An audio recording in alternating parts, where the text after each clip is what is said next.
السلام علیکم عزیز طلبہ اور پیارے فارمر، آج کا جو ہمارا عنوان زیر بحث ہے وہ ہے پولٹری فارم کنسٹرکشن کے بنیادی اصول اور اس میں کون کون سے ایکوپمنٹ یوز ہوتے ہیں۔ جب بھی آپ کوئی پولٹری فارم بنانا چاہتے ہیں یا کسی کو کوئی مشورہ دیں تو اس میں دو بنیادی چیزوں کا ہمیشہ خیال رکھیں۔ سب سے پہلے کہ جس جگہ پہ آپ پولٹری کا فارم بنا رہے ہیں یا شیڈ بنا رہے ہیں وہاں پہ پانی کی کوالٹی بہت اچھی ہونی چاہیے، کیونکہ یہ ایک ایسا کمپوننٹ ہے جس کو آپ چینج نہیں کر سکتے، نہ ہی اس کا ٹینکر میں یا کوئی الٹرنیٹ اس کا انتظام کر سکتے ہیں۔ دوسرے نمبر پہ جو خاص چیز ہے کہ وہاں پہ پراپر جو اچھی روڈ وہاں پہ آنی چاہیے۔ اگر یہاں پہ پراپر روڈ نہیں ہے تو آپ کو ٹرانسپورٹیشن میں پرابلم ہوگا، اور خاص طور پہ جب رینی سیزن ہوتے ہیں تو نہ یہاں پہ کوئی چیز آ سکتی ہے اور نہ یہاں سے آپ کوئی چیز لے جا سکتے ہیں۔ تو آپ اندازہ کریں کہ جب آپ کا برائلر تیار ہے اور ایسی سچویشن ہے، ڈیڈ لاک ہے، تو وہاں پہ کیا ممکن ہوگا؟ آپ کا جتنا بھی فلاک ہے وہ سارا مر سکتا ہے بو کی وجہ سے یا کسی اور وجہ سے۔ تو لہٰذا جب یہ جو چیزیں آپ سلیکٹ کر لیتے ہیں کہ وہاں کا پانی بھی اچھا ہے اور یہاں پہ روڈ بھی اچھا ہے، تو آپ سب سے پہلا پوائنٹ ہے وہ آپ اس کی ڈائریکشن کا خیال رکھتے ہیں۔ اس میں جو دو چیزیں ہیں، آپ گرم علاقے میں ہیں کہ آپ سرد علاقے میں ہیں۔ اگر آپ گرم علاقے میں ہیں تو آپ مشرقاً مغرباً اس کی لمبائی رکھیں گے۔ اس کا مقصد یہ ہوگا کہ ہم جو گرم علاقے ہیں ان میں تقریباً 7 سے 9 ماہ تک زیادہ سے گرمی پڑتی ہے، اور ہماری کوشش یہ ہوتی ہے کہ ایک لمبائی کی سورج جو ہے وہ اس کی ایک لمبائی سے شروع ہو اور اس کی چھت کے اوپر سے گزر جائے اور رات کو اسی طرح غروب ہو۔ اگر آپ فرض کریں کہ اگر اس کی لمبائی جو اس کے اپوزٹ ہے، تو جب سورج صبح نکلے گا اور گرمیوں کا سیزن ہے تو اس کی شعاعیں ڈائریکٹ اس کے اندر آئیں گی اور اس کا ٹیمپریچر بڑھے گا، برڈ کمفرٹیبل نہیں رہیں گے، جس میں ہیٹ سٹروک گرمی کی وجہ سے مواد ہو سکتی ہیں۔ اور سورج جب 12 سے 2 بجے تک جائے گا اس وقت تھوڑا سا ریلیف ہوگا، لیکن جب غروب ہوگا تو اس کی شعاعیں ڈائریکٹ اندر آئیں گی۔ تو لہٰذا ہم یہ ریکمینڈ کرتے ہیں کہ اس کی جو لمبائی ہے، آپ اس اندازہ کریں جو اس کی جو ڈائریکشن ہے وہ مشرقاً مغرباً رکھنی ہے لینتھ کے حساب سے، کہ اس کی ایک سورج نکلے، اس کی شعاعیں اندر نہ آئیں اور چھت کے اوپر سے گزر جائے اور شعاعیں کم سے کم اندر آئیں، برڈ کمفرٹیبل ہے۔ اسی طرح اگر آپ سرد علاقوں میں ہیں تو آپ کا جو یہ ڈائریکشن ہے وہ اپوزٹ رکھتے ہیں، کیونکہ وہاں پہ ٹیمپریچر زیادہ ہوتا ہے۔ فارس سے ہم کہتے ہیں کہ مری ہے، مظفر آباد، ایبٹ آباد، مانسہرہ، ایسے علاقے ہیں۔ اس میں ہوتا یہ ہے کہ جب آپ کو ہیٹ کی ضرورت ہوتی ہے، ٹیمپریچر زیادہ اوقات ٹھنڈا رہتا ہے، تو جب سورج نکلے گا اس کی شعاعیں اندر آئیں گی تو برڈ کمفرٹیبل رہے گا، ٹیمپریچر اکارڈنگ ٹو جو نارمل آپ چاہتے ہیں وہاں تک پہنچے گا۔ اور جب سورج 12 سے 2 یا پلس مائنس آپ کریں گے تو اس میں چھت کے اوپر جائے گا۔ اس کے بعد جب غروب ہوگا تو زیادہ سے زیادہ شعاعیں اندر آئیں گی اور آپ کا ٹیمپریچر کمفرٹیبل رہے گا۔ یہ ایک خاص چیز ہے۔ دوسرے نمبر پہ لمبائی اور چڑھائی کتنی ہونی چاہیے؟ یہاں پہ ہم دو قسم کے شیڈ کو ڈسکس کریں گے، ایک انوائرمنٹل کنٹرول پولٹری ہاؤسز ہیں اور ایک اوپن پولٹری ہاؤسز ہیں۔ جو اوپن پولٹری ہاؤسز ہے اس کی نارملی ہم جو چوڑائی رکھتے ہیں وہ 30 فٹ رکھتے ہیں، اور لمبائی آپ 50، 100 یا جو آپ چاہیں وہ رکھ سکتے ہیں، لیکن چوڑائی زیادہ امپورٹنٹ ہے کیونکہ ہوا نے کراس وینٹیلیشن ہونا ہے۔ پیرالل اگر ہم انوائرمنٹل کنٹرول پولٹری ہاؤسز کی بات کریں تو اس میں ہم چوڑائی 40 سے 45 فٹ رکھتے ہیں، اور جو لمبائی ہے وہ منیمم، یا اگر 30,000 کا یونٹ ہے آپ کا تو اس میں 200 فٹ لمبائی رکھتے ہیں، یا اس سے زیادہ اگر آپ کی کیپیسٹی زیادہ ہے تو آپ اکارڈنگلی مینیج کرتے ہیں۔ جب آپ یہ چیز ڈیسائیڈ کرتے ہیں تو آپ اس میں کنسٹرکشن کرتے ہیں۔ کنسٹرکشن میں آپ مٹیریل اچھا لگائیں، پراپرلی لگائیں۔ اوپن ہاؤس میں جب ہم کنسٹرکشن کرتے ہیں تو اس کے لیے سائڈوں پہ ترپالوں کا انتظام کرتے ہیں، کسی کپڑے کا، کہ اگر سردی میں ہم اس کو بند کرنا چاہیں تو ہم بند کر سکتے ہیں۔ اسی طرح انوائرمنٹل کنٹرول پولٹری ہاؤسز میں تو ہر چیز آٹومیٹک کنٹرول ہوتی ہے۔ اوپن ہاؤس میں کنسٹرکشن کے یہ بنیادی اصول ہیں کہ وہ ہوادار ہو اور نیچے سے آپ کوشش کریں کہ کوئی نہ کوئی اینٹ یا ٹائل یا لگائیں کہ پکا ہو، کچا نہ ہو۔ اگر ایسا ہوگا تو وہاں پہ ریٹس یا جو نیولا ہے اس کے چانسز زیادہ ہوتے ہیں، اور وہ دوسرے نمبر پہ وہ بیلنس بھی ہونا چاہیے، اس کی سطح جو لیول ہے، اگر ایسا نہیں ہے تو آپ کا لیٹر کم یا زیادہ اور آپ کو مینیج کرنے میں پرابلم ہوگا۔ بروڈنگ سے پہلے کمرے کی تیاری میں سب سے امپورٹنٹ چیز یہ ہے کہ اگر تو آپ کے پاس ایک علیحدہ سے بروڈنگ روم ہے تو آپ اس کو علیحدہ سے اس کی صفائی ستھرائی کریں گے، اور اس میں ڈس انفیکشن اور برتنوں کا ارینجمنٹ، پانی کے فیڈ کے برتنوں کا اور باقی دوسری چیزیں، اور وینٹیلیشن کا آپ نیچے کو برادہ ڈالیں گے، وہ کس قسم کا ہونا چاہیے، اس کے اوپر اخبار ڈالنی ہے، تو یہ آپ ایک بروڈنگ روم میں مینیج کریں گے۔ اچھا، جب آپ ایسا کرتے ہیں تو اوپن ہاؤسز میں کوشش کریں کہ پانی آٹومیٹک لگائیں، کیونکہ اس کی کاسٹ کم ہے۔ کیونکہ برڈ جب آپ سٹارٹ کرتے ہیں تو آپ مینولی پانی ڈال سکتے ہیں، لیکن جب بڑا برڈ ہوتا ہے تو آپ مینولی پانی نہیں ڈال سکتے، اس لیے کوشش کریں کہ آٹومیٹک ارینجمنٹ کریں۔ فیڈ کے برتن اکارڈنگ ٹو آپ ارینج کریں، ایک چھوٹا سا سٹور کنسٹرکٹ کریں، اگر ممکن ہو سکے تو ایک بروڈنگ روم بھی بنائیں، کیونکہ اوپن ہاؤس میں بروڈنگ کرنا نسبتاً مشکل ہوتا ہے as compare to environment control policy اسی سے۔ اگر آپ اپنے کسی چھوٹا سا بروڈنگ روم بنا لیں تو آپ کے لیے یہ آسانی ہوتی ہے۔ بروڈنگ روم میں آپ اپنے برتن اکارڈنگ ٹو برڈ رکھیں، اپنی کیپیسٹی رکھیں۔ اوپن ہاؤس میں ہم ریکمینڈ کرتے ہیں کہ 3000 سے چھوٹا شیڈ نہ بنائیں، کیونکہ 3000 پہ اگر آپ ایک لیبر رکھیں تو وہ آپ کو فائدہ مند ہوتی ہے، اگر اس سے چھوٹا بنائیں گے تو آپ کی جو لیبر کاسٹ ہے وہ بڑھ جاتی ہے، یہ ممکن نہیں ہے۔ لیکن اگر آپ نے اپنے لیول پہ چھوٹا 1000 کا بنایا ہے یا اس سے بھی چھوٹا ہے، جو ڈیپینڈ کرتا ہے کہ آپ کس مقصد کے لیے بنا رہے ہیں، کہ بالکل ہی گھر میں ہی ہیں، لیکن منیمم 3000 کا 3000 کا ایک یونٹ بنائیں، اور اکارڈنگ ٹو اس کے جو پانی کے برتن ہیں، فیڈ کے برتن ہیں، وہ اس کا ارینج کریں۔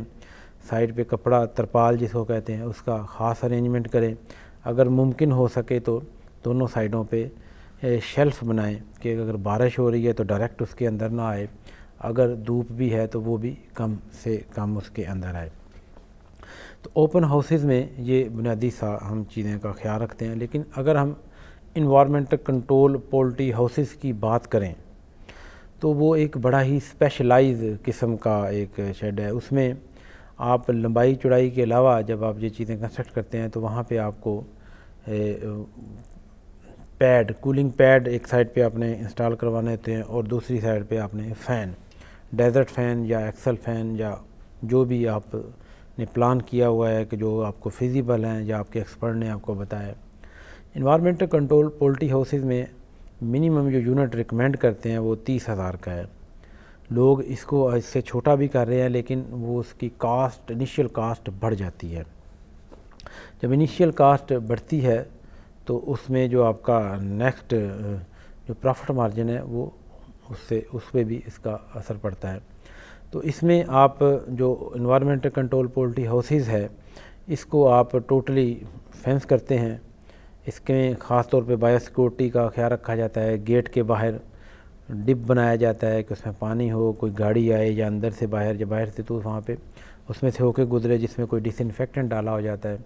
آپ سے ایک سیپریٹ روم بنائیں، کوئی وزٹر آتا ہے اس کے کپڑے چینج کریں، ممکن ہو سکے تو وہ باتھ لے، خاص طور پہ چپلیں اس کے لیے یا گم بوٹ اس کے لیے علیحدہ سے رکھیں کہ جو کوئی باہر سے آئے وہ اس کو چینج کر کے آئے، کہ کوئی مائکرو آرگنزم یا کوئی ہارمفل بیکٹیریا یا وائرل اندر نہ آ سکے۔ اگر آپ ایسا نہیں کریں گے تو آپ اندازہ کر سکتے ہیں کہ جتنا بڑا یونٹ ہوتا ہے اس میں لاسز آنے کے چانسز بھی اتنے زیادہ ہوتے ہیں۔ تو یوں یونٹ بڑا ہوتا ہے تو آپ کی کیئر کا لیول بھی بڑھ جانا چاہیے۔ تو انوائرمنٹ کنٹرول پولٹری ہاؤسز میں جو ایک آفس ہے اس کا ہم علیحدہ سے ارینج کرتے ہیں، لیبر کے لیے ایک علیحدہ سے ارینج کرتے ہیں۔ جو بیسک پرنسپل ہیں انوائرمنٹ کنٹرول پولٹری ہاؤسز میں، اگر 30,000 کا یونٹ ہے تو یہ ریکمنڈیشن یہ ہے کہ آپ 2 لوگوں کو وہاں ریکروٹ کریں، ایک گیٹ کیپر اور ایک ٹیکنیشین جو مختلف چیزوں کو دیکھے، اور وہی لوگ صبح کو جو وہاں پہ جو مواد ہوئی ہیں اس کو اٹھا لیتے ہیں یا دیکھ لیتے ہیں۔ لیکن ہمارے ہاں ایسا نہیں ہوتا، ہم انوائرمنٹل کنٹرول پولٹری ہاؤسز میں بھی کچھ لیبر ریکروٹ کرتے ہیں. اگر ایسا ہے تو اس کے لیے آپ ایک علیحدہ سے روم بنائیں اور ان کا خاص خیال رکھیں. فیڈ سائلو اس کے لیے آپ لگاتے ہیں. فیڈ سائلو میں جو کہ فیڈ سٹور ہوتی ہے، آپ کتنوں دنوں کے لیے سٹور کرنی ہے یہ آپ کی مینجمنٹ پہ ڈیپینڈ کرتا ہے یا آپ کے ایڈمنسٹریشن پہ ڈیپینڈ کرتا ہے. پھر جو انوائرمنٹل کنٹرول پولٹری ہاؤسز ہوتا ہے اس میں ڈرنکنگ لائن انسٹال ہوتی ہیں اور فیڈنگ لائن علیحدہ سے انسٹال ہوتی ہیں. تو اس کو پراپرلی آپ انسٹال کرواتے ہیں اور اس کو ریگولر چیک رکھتے ہیں. برڈ کے لیے کتنے ڈرنکر ہے، فیڈرز ہے کہ اس پہ کتنے برڈز ہیں، یہ اس کے سائز کے مطابق آپ اس کو سلیکٹ کر سکتے ہیں. ہمیشہ اچھی کمپنی کے ایکوپمنٹ یوز کریں.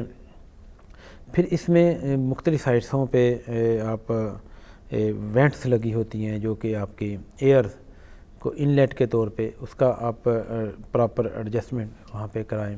پھر یہ اس کے اندر ڈفرینٹ جگہ پہ کچھ سینسر لگے ہوتے ہیں ٹیمپریچر کے، ہیومیڈیٹی کے، اس کے علاوہ ڈفرینٹ آکسیجن کے، اور وہ آپ کنٹرول پینل کے ذریعے آپ اس کو آپریٹ کر سکتے ہیں اور دے سکتے ہیں، جس کا ریگولر چیک کرنا ہے، ایک دن میں کئی دفعہ چیک کرنا ایک ریگولر فیچر ہونا چاہیے. انوائرمنٹل کنٹرول پولٹری ہاؤسز میں آپ ایک ٹیمپریچر اور نمی کو مینٹین رکھتے ہیں تھرو آٹومیشن، جدید ایکوپمنٹ کے ذریعے، اور اس کو مینیج کرنا نسبتاً ایزی ہوتا ہے. جیسا کہ ہمارے ہاں الیکٹریسٹی کا ایشو ہے تو آپ کو الٹرنیٹلی وہاں پہ جنریٹر ہونا ضروری ہے. اگر ایسا نہیں ہے تو آپ کی ساری جو محنت ہے وہ ہو سکتا ہے آدھے گھنٹے ایک گھنٹے میں جو لائٹ بند ہوتی ہے وہ موٹیلٹی کی شکل میں نکل جائے. تو جب آپ اوپن ہاؤسز میں بروڈنگ کرتے ہیں تو آپ اسی میں ایک کارنر میں اس کو فینس کر لیتے ہیں اور آہستہ آہستہ اس کو بڑھاتے جاتے ہیں. تو انوائرمنٹل کنٹرول پولٹری ہاؤسز میں جو مینجمنٹ ہے وہ نسبتاً اوپن ہاؤس کے ایزی ہوتی ہے. وہاں پہ ڈیزیز آنے کے چانسز بھی کم ہوتے ہیں کیونکہ وہ ٹیمپریچر کنٹرول ہے، اس کا انوائرمنٹ آپ کنٹرول کر رہے ہیں. تو جب برڈ ایک خاص ٹیمپریچر میں ایک اپنے کمفرٹیبل زون میں رہتا ہے تو اس میں ڈیزیز آنے کے چانسز زیادہ ہیں. جبکہ اگر آپ اوپن ہاؤسز میں دیکھیں تو وہاں ٹیمپریچر فلیکچویٹ ہوتا ہے کہ دن کے وقت اگر ٹیمپریچر 40 ہے تو رات کو 30 پہ جاتا ہے. تو یہ ٹیمپریچر ویریشن برڈ میں سپورٹ کرتی ہے دوسری بیماریوں کو جو اس کے اٹیک کر سکے، اس کی قوت مدافعت کو کم کر سکتی ہے. اس کی باڈی کے ٹیمپریچر کو فلیکچویٹ ہونا بہت ساری بیماریوں کو ویلکم کہتا ہے. یہ جو انوائرمنٹل کنٹرول پولٹری ہاؤسز کا کنسٹرکشن کا جو ایک پروسیس ہے یہ بڑا اچھا ہونا چاہیے. اس کی جو مٹیریل ہے وہ آلموسٹ بہتر ہونے چاہیے. تو جب ایک دفعہ آپ کنسٹرکٹ کر سکتے ہیں تو آپ اس کو کئی سال یوز کرتے ہیں، جبکہ اوپن ہاؤس میں جو مٹیریل ہوتا ہے وہ آپ عام یوز کرتے ہیں. اچھا، دوسرے نمبر پہ جو کنسٹرکشن کے بعد آپ جب برڈ رکھتے ہیں اس کی جو اسپیس ریکوائرمنٹ ہے یہ دونوں میں ڈفرینٹ ہے. اگر آپ اوپن ہاؤس میں بات کریں تو اگر اس میں آپ ایک برائلر کے لیے 1 اسکوائر فٹ جگہ درکار ہوتی ہے. اگر آپ کے پاس 3000 برڈ ہیں تو آپ کو 3000 اسکوائر فٹ جگہ درکار ہے. ایز کمپیئر ٹو اگر ہم انوائرمنٹل کنٹرول پولٹری ہاؤس کی بات کریں تو وہاں پہ جو ہم برڈز کو اسپیس دیتے ہیں وہ 0.6 to 0.7 اسکوائر فٹ پر برڈ دیتے ہیں. تو انوائرمنٹل کنٹرول ہاؤسز کی جو کیپیسٹی ہے برڈز رکھنے کی، برائلر رکھنے کی، وہ آلموسٹ ڈبل کے قریب ہے as compare to open houses. Open houses میں موسٹلی بیماریاں زیادہ آتی ہیں کیونکہ وہ ایکسپوز ہوتا ہے اپنے نیچر انوائرمنٹ پہ. اگر وہاں پہ ٹیمپریچر زیادہ ہے تو آپ کو جو ٹیمپریچر زیادہ ہونے کے نقصانات ہیں وہ آپ کو بیئر کرنا پڑتے ہیں. ٹائیفائڈ کے چانسز زیادہ ہیں. اگر برسات کا موسم ہے تو ڈیفینیٹلی آپ کو وہاں پہ ایسی اس سے ریلیونٹ کوکسیڈیوسز یا جو متعلقہ ڈیزیز ہیں اس سے ریلیونٹ وہ آنے کے چانسز زیادہ ہیں. تو آپ اس کو پھر مصنوعی طریقے سے کچھ نہ کچھ اس کو منیمائز کرتے ہیں، کچھ فینز لگاتے ہیں یا سردیوں میں آپ سائڈوں پہ پردے لگاتے ہیں. اس کے مقابلے میں جب آپ انوائرمنٹل کنٹرول پولٹری ہاؤسز کی بات کرتے ہیں تو وہ ٹوٹلی فینس ہوتا ہے.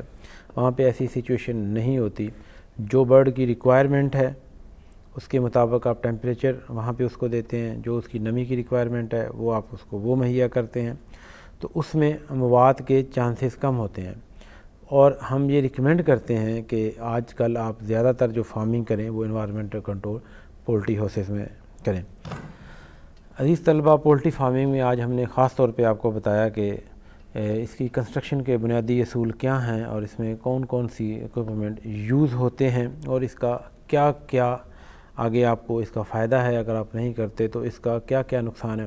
اور خاص طور پہ ہم نے دونوں جو ہاؤسز ہیں، اوپن ہاؤسز اور انوائرمنٹل کنٹرول پولٹری ہاؤسز، اس کا ہم نے کمپیریزن بھی کیا کہ کون سا اس میں بہتر ہے، کس میں پروفٹ مارجن زیادہ ہے، کس میں اکنامکس لاسز کیا آتا ہیں، جس میں مورٹیلٹی زیادہ آتی ہے۔ تو ہم امید کرتے ہیں کہ یہ جو ہم نے چھوٹا سا آپ سے شیئر کیا نالج، یہ آپ کے کام آئے گا اور آپ کے لیے ایک اچھا بزنس ثابت ہوگا۔ اس کے ساتھ ہی ہم اجازت چاہتے ہیں۔ شکریہ، اللہ حافظ۔